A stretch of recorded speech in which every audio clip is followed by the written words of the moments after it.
to let the Palestinians to decide their own future. UN Security Council adopts resolution for humanitarian pauses in Gaza. Finally, the Palestinians can catch a little break.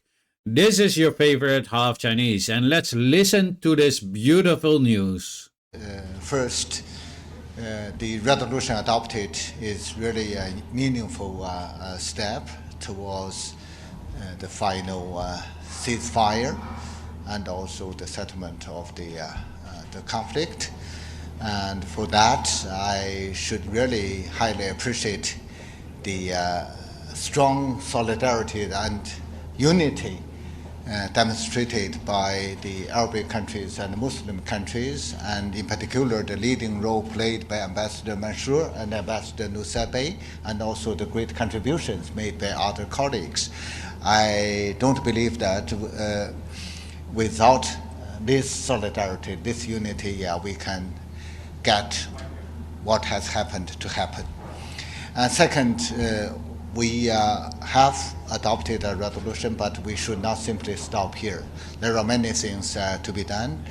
The most important thing is to get this resolution implemented fully, and so as to realize a complete and lasting ceasefire and peace.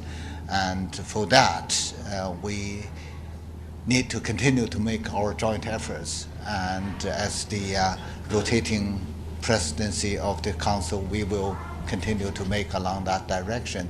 And third, in the long-term run, the solution lies in the implementation of the two-state solution. We have mentioned that many times.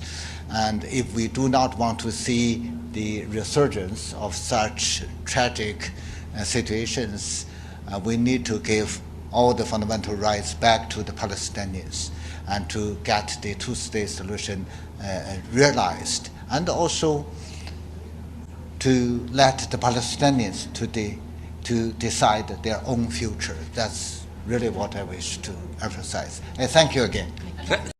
It is a meaningful step because it means there is a possibility for some diplomacy, as there can be no diplomacy if there is no ceasefire. However, we must wait and see what Israel will do. The question is, will they adhere to the United Nations ruling, or will they continue? That is the big question.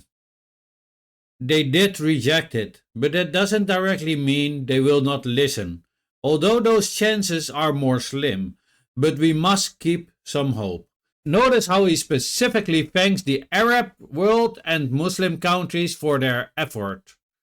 I would like to highlight that because many people say that they didn't do much, but maybe they did a lot behind the scenes and make less of a media circus out of it, as we are typically used to from our Western politicians. Also, very important that he mentioned that they cannot stop right here, but also need to make sure that the resolution will be implemented fully. That gives me the sense that they are serious about it and will not walk away right now. And the question is, what measurements will they take if one of the parties will not respect the humanitarian pause?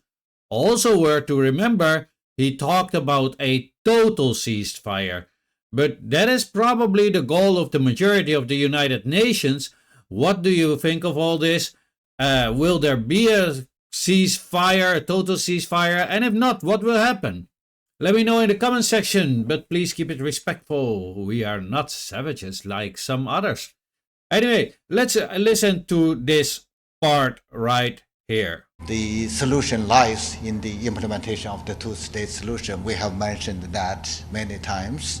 And if we do not want to see the resurgence of such tragic situations, we need to give all the fundamental rights back to the Palestinians. And yes, that is extremely important, as we cannot go back to what it was, as we have proven that doesn't work in the long run and will only cause more misery. The only way to avoid that is to give all fundamental rights back to the Palestinians, because that is the whole root cause of the problem.